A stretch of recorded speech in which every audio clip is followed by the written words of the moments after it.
Motrolics.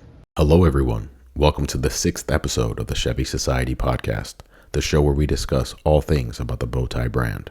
On the show today, 2025 Colorado changes, updates, and new features. I'm your host, G, and joining us is GM Authority Executive Editor, Alex Luft. Hey, G. Great to be here. Great to see you again. So, what's new about the 2025 Colorado? Quite a few things, as it turns out. So the 25 Colorado represents the third model year of this new generation, still new, I think, generation Colorado, which launched for the 2023 model year. And the overall theme is more standard content, likely based on feedback that the Colorado team has been seeing from customers and from dealers. And I think all of this is actually, all these changes are part of GM's overall winning with simplicity strategy. So in case anyone wants to actually read about these changes instead of listen to me here speak about it, I will have a link in the show notes of this video, or if you're listening on audio, also on audio, I will have a link there in the show notes to gmauthority.com where you can literally just read through all of these changes, because here I will cover, the big ones, and I'll leave a few things out, but overall, this is kind of the meat and potatoes of the changes. So I think we can start with, first and foremost, the deletion of the LT trim level. So LT is no more, which leaves WT or Work Truck, Trail Boss, Z71, and ZR2 as the only remaining trim levels. But the LT is not gone completely. In fact, the trim level seems to have been repackaged as the LT Appearance and Convenience package. So LT is no longer a trim, it's now just a package that's available on the Colorado Work Truck. And this to me is interesting because, LT, it's always been, to me at least, it's always been the core of Chevrolet. To me, LT as part of Chevy is what Chevy is to GM. It's the core, it's the bread and butter, it's the meat and potatoes. And it's a little strange to not see the LT trim level on the Colorado, because every other vehicle in the lineup, from the Trax to the Suburban, from the Malibu before it got discontinued, even trim levels of the Corvette Stingray, it's all LT. They include at least one LT. And the Colorado essentially has no more LT, which is, like I said, it's just interesting to see that. It's a little strange. They're pushing the simplicity pretty heavy. Yeah, that's what when I mentioned the winning with simplicity strategy that GM has been undertaking over the past couple of years. I'm curious, though, these models, work trucks that will be equipped with the LT Appearance and Convenience package, will they be badged as LTs, or will they not have a badge at all, or will they be badged as something else, or what's the badging story? What's the badging situation here? It's my bet. I think it's going to be a WT badge. You think they're going to give it a work truck badge? Yeah, I think they would. It's just a package from here on out. Really? Let's see how it goes. I don't know. I actually don't know. Personally, I think again, it's just strange that you have a truck that's a work truck, but it's now, it's WT. And I don't think that WT even gets a badge. If I'm not mistaken, I don't think that the work truck currently gets a badge at all. I think it's just, it doesn't have a trim level badge whatsoever, from what I personally recall. I don't think we have one. We have a few Silverados at work. Yeah. They service the route. I don't believe I've seen any of them with a badging WT. I actually have some photos here, and if I can just find one of the rear, which is probably something I should have done before the show. It probably would have been smart. But the Hurricane's on its way, man. Hurricane's on its way. I had to get all the water and all the other accoutrements bought. We're getting everything recorded prior to getting hit. Prior to getting hit? No, there's no badge. Confirmed. No badge. All right. No badge. So now I'm curious. What kind of badge will it have? Well, maybe it's going to get a badge. Who knows? All right. So I think beyond the actual change here, just one last comment on this particular change. This does show, don't you think, that there are no sacred cows for GM or Chevrolet? Apparently not. Apparently not. I mean, they're out there to stir it up and shake it up, and whatever their business calls for, they'll do it. No, screw legacy and history and all that. I don't know. I mean, they still have their essence, but they've done a lot of changes, like a lot of changes for this truck. Yeah, for only the third model year. All right, so one of those other changes is another deletion. In this case, the deletion of the base 2.7 liter turbocharged inline four-cylinder engine, which carries RPO code L2R. Now, this engine was previously standard on the work truck and on the Gone LT, which means that for the 2025 model year, all trims now use just one engine. It's the 2.7 liter turbocharged, still 2.7, still turbo, still four-cylinder, right? The engine description hasn't changed, but now it's the L3B, which means it's the high output version of the engine that's being deleted. It's otherwise known as Turbo Max, and it's rated at 310 horsepower and 430 pound-feet of torque. Now, the engine that's discontinued, the L2R, this one was, first and foremost, it was not just a detuned L3B.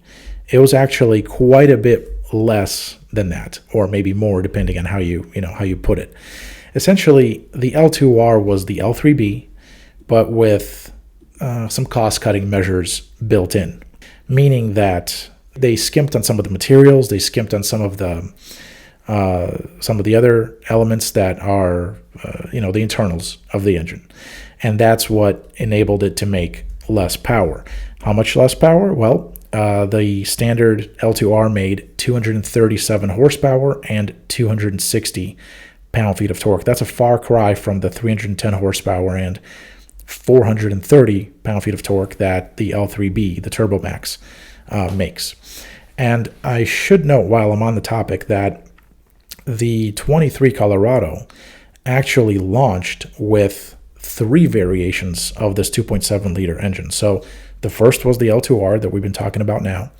At the other end of the engine spectrum was the L3B, the high output version of the L3B, now called Turbo Max. And then there was one right between those two, and it was still RPO code L3B, but it was badged and kind of described as Turbo Plus. Now, the Turbo Plus variant essentially made 310 horsepower and 391 pound-feet of torque. So it was not the full 430 pound-feet of torque that the L3B high-output Turbo Max makes, but it was pretty close. Same horsepower rating and 39 pound-feet of torque less.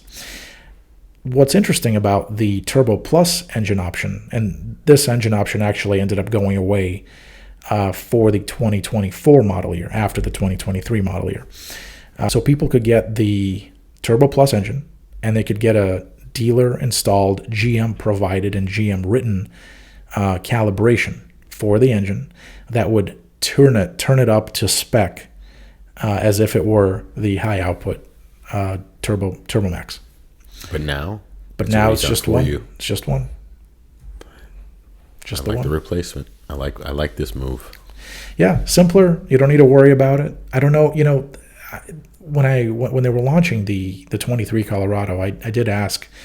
In fact, it was the chief engineer of this engine, and of course he also did the L2R. I asked him what was the purpose. Why not just go L3B across the board, high output? And there were a few things. One was cost. The L2R is less expensive to make. And then the other one was emissions. They were afraid that if they were going to, they didn't really know where the emissions would land. And that was one of the things that delayed the shipment of the 23 Colorado in the first place, is that they just, when it was launching, they couldn't ship. They were building them, but they couldn't ship any because they couldn't apply the EPA stickers to them. So they were just piling up, all over Wentzville. They had to rent out lots to stash them, and it was kind of a mess. All because the EPA dragged its heels on delivering the fuel economy certification. So essentially, that was cost and the fuel economy reasoning. At this point, I think they did the math and they said, well, we don't have a problem with doing that. So let's just go one engine across the board, and the rest is history. So that's what happened. Simplicity once again. Simplicity wins. Simplicity almost always wins. Not Like always, it, but almost always. It's an interesting move. Yeah. That's all. Oh yeah. But more deletion. Yep. There are some deletions, but this is not now deletions without any replacements. These are now deletions with additions, with replacements. So 3 exterior colors: nitro yellow metallic, glacier blue metallic, and sand dune metallic. These are all gone now. The sand dune was actually a personal favorite of mine. I really like that color quite a bit, especially on ZR2 and Trail Boss. It looked really good. These 3 colors that are being deleted, they are being replaced by 3 other new colors: Snowdrift Metallic, Reef Blue Metallic, and Sunrise Orange.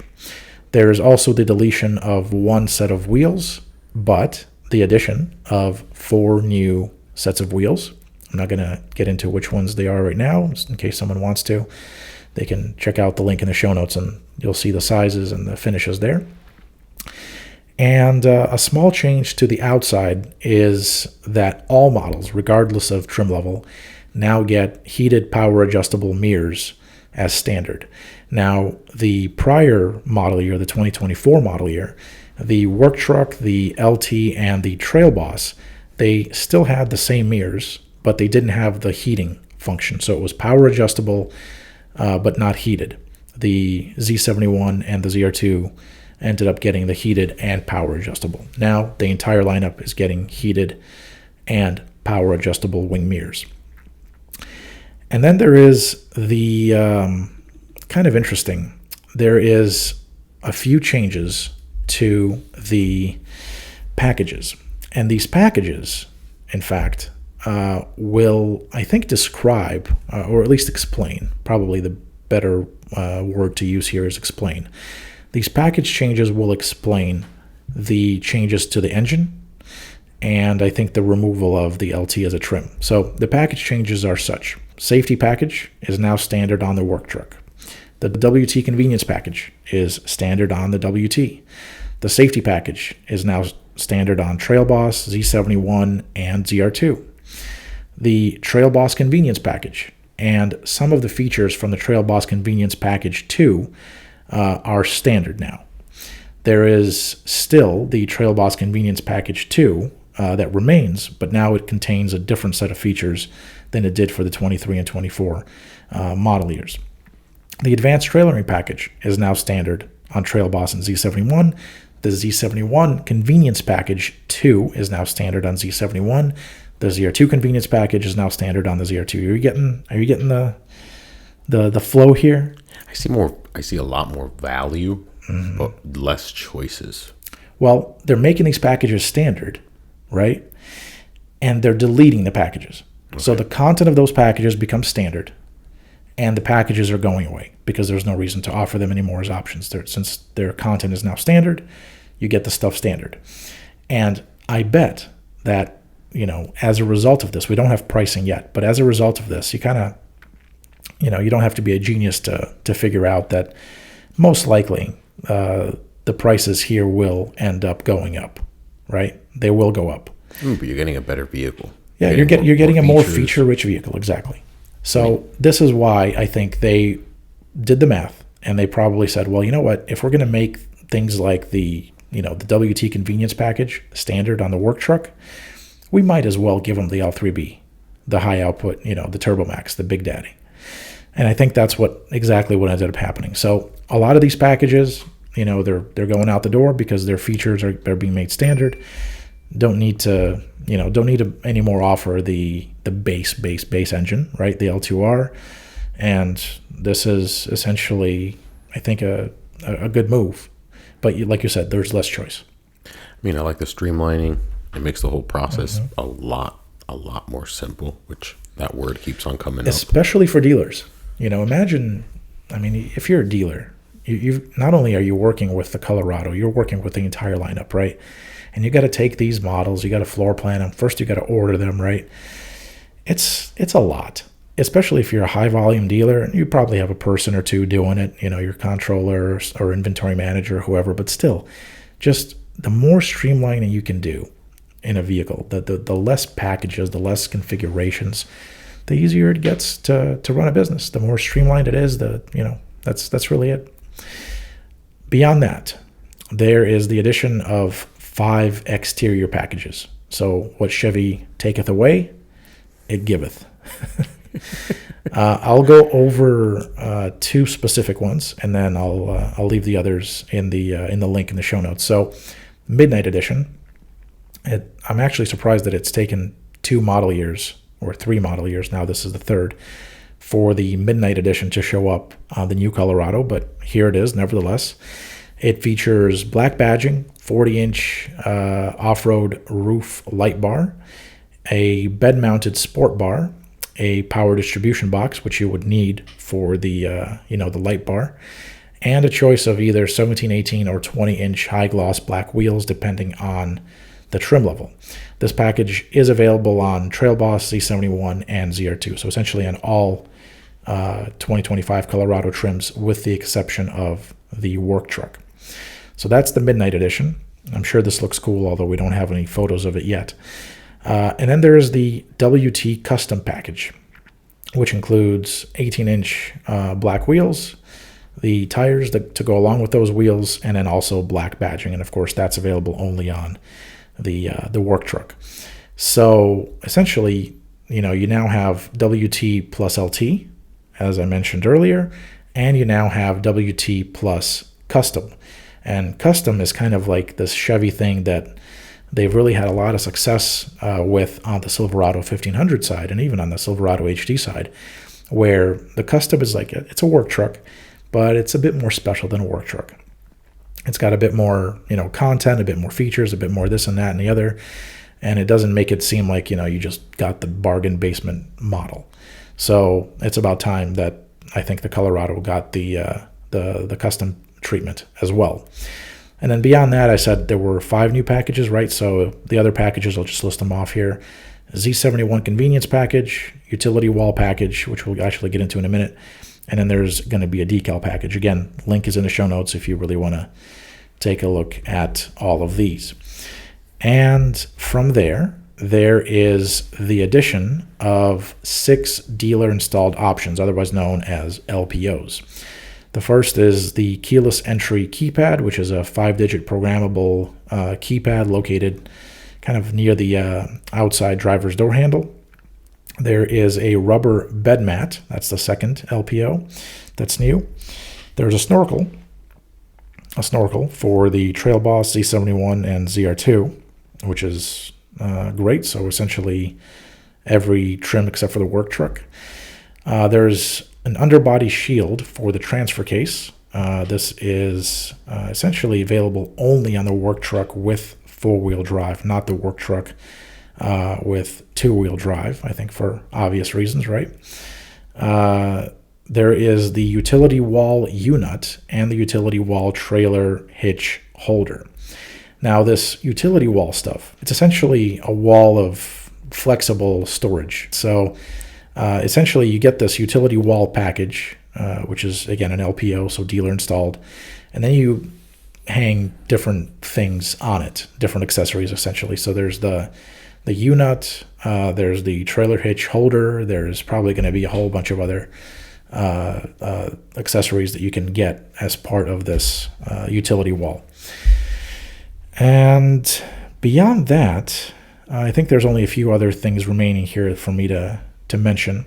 One of them is the deletion of one colorway from the ZR2. So the 23 and 24 ZR2, it was available with the same colorway. It's called Jet Black with Artemis. And this was available in either cloth or with Evotex. Evotex is like the leatherette. So essentially it was either that colorway, cloth, Evotex or perforated leather, right?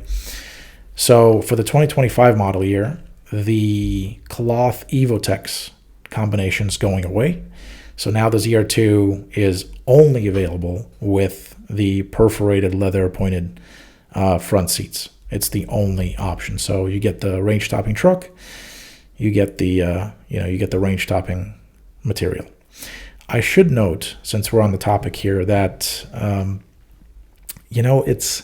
I wish that the ZR2 was offered in another interior colorway. I think this jet black and Artemis, it might be attractive to some, but not all that attractive to others.